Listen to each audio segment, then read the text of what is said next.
특검 뉴스를 일단 전해드려야 될 것 같은데요. 저 김건희 일가 집사로 불리는 김혜성 씨가 오늘 특검에 소환이 됐고, 그다음에 이제 뭐 김건희 씨도 소환이 됐죠. 오늘 줄줄이 지금 김건희 씨와 관련된 사람들이 소환이 됐는데, 일단 그 김혜성 씨 문제로 돌아가면 김혜성 씨가 그 설립에 관여한 IMS 모빌리티가 그 184억 원 투자받고, 근데 이 업체가 자본보다 부채가 많은데 어떻게 이게 투자를 받았을까? 그래서 그치. 김건희와의 친분이 맞아. 영향을 미치지 않았을까? 이게 가장 큰 지금 관심사인데요. 그리고 혹시 횡령한 돈의 일부는 김건희 일가로 흘려 들어간 것이 아닐까? 뭐 이런 의혹들도 있습니다. 그래서 오늘 저 김혜성 씨 의혹 관련해서 이제 집사 게이트가 본격화될지 그런 것들을 좀 볼 수 있을 것 같은데요. 저 일단 김용남 의원님부터 어떻게 네. 생각하시는지. 일단 그 김건희 관련 부분이 아닌 범죄 사실로 김혜성 씨가 구속이 된 거죠. 사실은 사실상 자기의 와이프가 1인 이사로 있는 사실상 뭐 개인 회사라고 할 수 있는 곳에 돈을 횡령한 네. 혐의로 구속이 됐는데 그게 이제 본인이 갖고 있던 IMS 모빌리티의 주식을 그 법인으로 넘겼고 그 법인에서 그 주식 매각 대금으로 46억을 받았는데 거기서 세금 제하고 나머지 돈을 갖고 있다가 그 돈을 횡령했다는 혐의로 일단은 구속이 된 거잖아요. 근데 그 아마도 김건희가 지금 구속이 안 되어 있는 상태라면 밖에서 자기에 대해서 어떻게든 그 뭐 구명을 해주겠지라는 기대를 할 수 있을 것 같은데 다 구속이 돼 있단 말이에요. 네. 그러니까 김혜성 씨가 아마 심정의 변화를 좀 일으키지 않을까. 그러니까 믿을 사람이 없어진 거죠. 이제 기댈 구석이 없어졌기 때문에 조금 시간 지나면 뭐 사실대로 얘기하지 않을까라고 생각됩니다. 네. 저도 김혜성 씨는 금방 무너질 것 같습니다. 왜냐하면 그래도 이제 베트남에 가 있을 때는 김건희가 구속될 거라는 생각은 아마 못했던 것 같아요. 구속되기 딱 직전이었고 왔을 그렇죠. 때 네. 심사가 있는 날이었죠. 근데 지금 김건희가 딱 구속이 됐고, 네. 그리고 이제 여권 기한까지 만료가 되다 보니까 더더군다나 그때 오비 일학인지는 모르겠습니다만 베트남 한국하고 베트남 그 국빈 방문을 하고 있었거든요. 아 맞다. 당서기장이 왔죠. 네, 당서기장이 왔단 말이에요. 되게 묘했어요, 저는. 이건 김혜성. 왜냐하면 베트남은 사회주의 국가니까 워낙 공안이 세지 않습니까? 네. 그러면 다 알고 있거든요. 김혜성이 지금 어디 있는지. 네네네. 그래서 어떤 그런 거를 충분히 우리 정부 쪽에 알려줬을 수도 있겠다. 그러면 이제 사실상 김혜성이 무너지는 건 이제 시간 문제다라고 저는 보고 있습니다.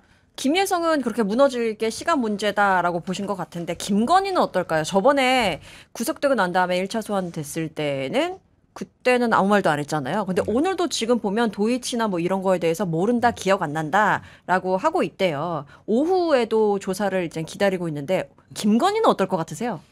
일단 수사의 협조는 안 하겠죠. 안 할 거고 기소된 다음에 아마 김건희는 기소된 내용을 보고 법정에 출석은 할 겁니다. 네. 그래서 적극적으로 변론을 펼칠 가능성이 많아요. 특히 혹시라도 뇌물죄로 기소된다고 하면 그 부분에 대해서는 무죄를 다툴 거예요. 네. 근데 수사 과정에서는 아무 얘기도 안 하는 게 가장 유리하다. 그렇게 판단할 가능성이 높아 보여요. 네. 사실 그 부분에 있어서 보면 그럼 윤석열도 나와서 일단 아무 말도 안 하면 되잖아. 왜 계속 버팅기는 거야? 김건희처럼 일단 나오기라도 해. 뭐 이런 시선도 있잖아요. 아니 거기는 뇌물죄가 문제가 아니고 그렇죠. 내라는 다르다. 내란 수계라 내라는 어떻게 다르다. 뭐 해결할 방법이 없어요. 그냥 에이. 답은 정해져 있어요. 그쵸. 자기도 알아.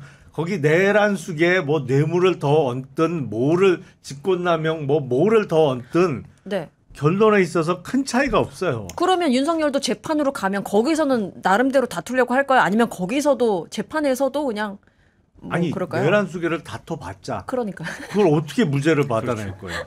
그러니까 거긴 답이 없어요. 그냥 네. 거긴 귀찮은 거 아무것도 안 할 거예요. 뭐든 안 할 것이다. 김건희 입장에서 보면은 지금 윤석열의 저 스탠스가 그렇게 마음에 들지는 않을 거라는 생각을 한번 해보게 되더라고요. 네. 왜냐하면 계속해서 지금 김건희도 혐의가 너무 많잖아요. 김건희 특검 때문에 일이 진짜 많거든요. 근데 나오는 보도들을 보면은 다 지금 뭐 서희건설부터 시작해가지고 김건희한테 이렇게 자꾸 떠넘기는 분위기잖아요. 자기네들은 빠져나가려고 그러고. 그러니까 이런 상황에서 윤석열이 조사를 받으면서 혹은 뭐 응하면서 내가 대통령이었다.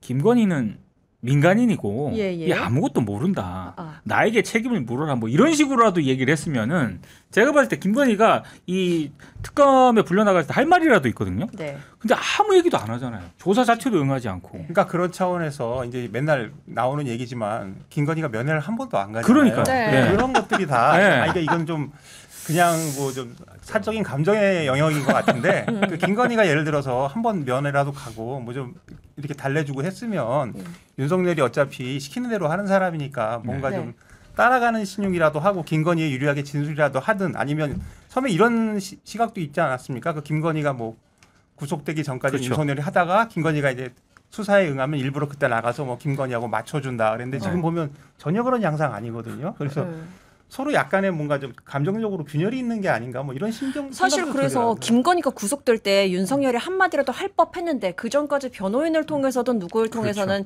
SNS를 통해서 메시지를 냈었잖아요. 근데 김건희 때는 아무 말도 안 했단 말이에요. 그 부분도 이상하다. 그리고 김건희가 이번에 구속되고 난 다음에 변호인 통해서 메시지가 나왔던 부분이 내 남편을 다시 볼 수 있을까요? 네. 다시 우리는 같이 살 수 있을까? 뭐 이렇게 얘기했단 말이에요. 근데 네. 이거를 두고 해석을 하는 사람들의 입장에서 보면 이거는 윤석열한테 보내는 메시지다. 저도 그렇게 봅니다. 그렇게 보시는구나. 약간 네. 가스라이팅처럼. 아니 그러니까 저는 왜 뭐 이게 무슨 엉뚱한 얘기를 하고 있냐 뭐 이렇게 동정론에 호소한다 처음에 그런 분석 나왔었잖아요. 저도 처음에 그렇게 근데 생각했어요. 저는 딱 보자마자 윤석열의 어떤 저런 전혀 반응 없는 무반응에 대한 김건희식의 어떤 분노 그 메시지가 그건 김건희가 직접 한 게 아니라 변호인단이 기자들한테 한 얘기예요. 네네네. 그러면 분명히 그 메시지가 저는 법을 전혀 모르는 제 생각은 그런데 이제 네. 변호사로서 아니 전직 검사로서 한번 탐탁치 않아 하는 표정이신데요. 근데 네. 그 어차피 같이 살 일이 없어요 이제. 그러니까요. 네. 아니 일단 물리적으로 불가능해. 그렇죠. 왜냐하면 아니 두 사람 다 출소를 해야 같이 살 수 그렇죠. 있는 건데 네. 그 안에 뭐 교도소나 구치소에 있으면서 남녀 혼거방은 없는 거니까. 외국에는 그러고 있대는데. 예? 외국에는 그런 데도 있잖아요. 어느 나라인지는 제가 저한테 자세히 묻지 마세요. 그거는 뭐 외국에 잠깐 그 부부 면회를 시켜주는 잠시. 경우는 있는 것 같은데 우리나라는 뭐 그거는 안 되니까 특히 둘 다 구속되어 있는 경우에 그렇게 만나게 해주는 경우는 없으니까 물리적으로 일단 같이 살 일이 없어요. 네. 좀 들어가면 네. 그러니까 이런 거죠. 뭐 저기 김건희를 위해서 윤석열이 대신 죽어줄 수 있는 거 다 떠안을 수 있는 거 이런 가능성에 대해서는 좀 어떻게 보세요? 그런 심리적 균열로 인해서 그런 가능성이 좀 옅어지는 거 아니냐 뭐 이런 식의 관측들이 좀 있습니다. 근데 이거 뭐 이제 사적인 얘기고요. 만약에 좀 삐져 있는 상태라면 삐져 있는 게 해소되면 그럴 가능성도 있다고 봐요. 저는 뭐 그냥 어차피 그 결론은 정해져 있거든. 더 손해 뭐 크게 그렇죠. 손해 볼 일이 없어요. 네. 네. 어차피 그 무기징역 정도가 딱 정해져 있는 형량이기 때문에 거기서 이제 지금 전당대회 출마한 김문수 후보는 비상계엄 선포에서 뭐 사람이 죽거나 다쳤냐 뭐 자꾸 얘기를 했는데 거기서 사람이 죽었으면 형량이 사형으로 가는 건지 그렇죠. 사망자가 없기 때문에 무기 가능성이 열려 있는 거죠. 그리고 거의 그거로 갈 가능성이 높은데 그러니까 좀 마음이 풀리면 삐진 게 그 해소가 되면 그냥 다 안고 가겠다라고 할 수 있을 것 같은데 그게 근데 통하진 않을 거예요.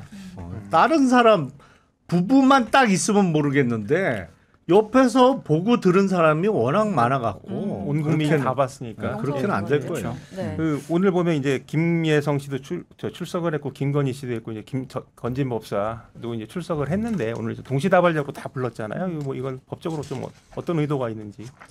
아마 그 나란히 앉혀놓고 조사하는 대질 조사가 오늘 이루어지기보다는 동시에 조사를 하면서 그 상호간의 진술을 체크할 겁니다. 네. 예, 그러니까 엇갈리는 거. 예. 그렇죠. 그러면서 이럴 수도 있나요? 지금 법사 쪽에서 이렇게 뭐 얘기가 나오는데 법사가 얘기하고는 다른데라고 하면서 떠보듯이 다른 사람한테 질문할 수 있나요? 그럴 수도 있죠. 왜냐면 이런 큰 사건 수사할 때는 조사하는 검사도 있지만 조사 내용을 실시간으로 보고하는 사람도 있거든요. 네. 그러니까 보통 사건은 조사 다 끝난 다음에 뭐 조사가 이루어진 내용을 보고하지만 이런 큰 사건은 거의 동시에 보고를 해요. 네네. 조사 진행 상황. 그러면 그 뭐 특검이나 아니면 특검보 수준은 여러 사람을 동시에 조사하는 조사 내용을 다 알 수 있거든요. 네.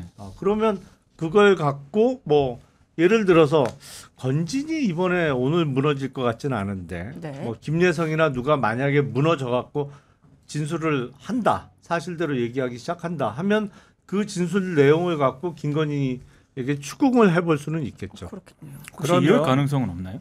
그러니까 김혜성, 김건희 요렇게 항상 네. 수사하는 입장에서는 김혜성이 어떤 진술을 하는가가 굉장히 중요하잖아요. 또 건진법사를 조사를 할 때 분명히 또 김건희한테 물어봐야 되는 것이고, 그렇죠. 그렇죠. 그러니까 각각 다른 조사실에서 조사를 하겠지만 김건희 변호인 입장에서 얘네들이 김건희 묵비권을 행사하고 있지 않습니까? 얘네들이 어느 정도 지금 불고 있는가를 이 질문을 통해서 어느 정도 가늠을 할 수 있잖아요. 혹시 김건희 변호인단이 그런 전략으로 혹시 오늘 임할 가능성은 없을까요? 그건 이제 조사가 마무리된 다음엔 가능하겠죠. 물론 이제 눈치 빠른 사람은 특히 그 입회한 변호사는 네. 수사하는 사람이 묻는 질문을 들으면 알죠, 대충. 네, 네. 어디까지 진도가 네. 나갔구나를 알 수가 있죠. 근데 네. 지금 구성된 변호인단은 그렇게 뛰어난 역량이 있는 사람들 같진 않아요.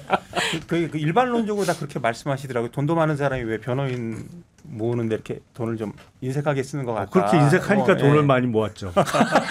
그래서 이제 있는 것들은 더 한다. 그래서 이제 구속기간 이제 김건희 구속기간 이달 말이라는데 그래서 오늘 이제 막 동시다발적으로 부르는 게 이제 기소하기 전에 마지막으로 뭐 혐의 다지는 거다. 이게 사실 가장 일반론적인 분석인데 그럼 어떻게 보십니까?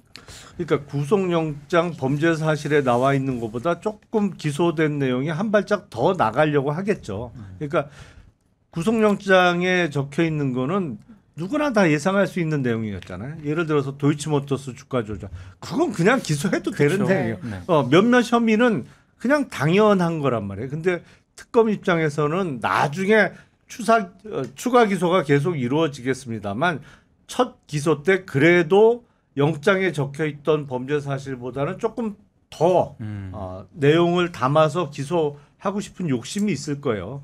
그런 노력의 일환이겠죠.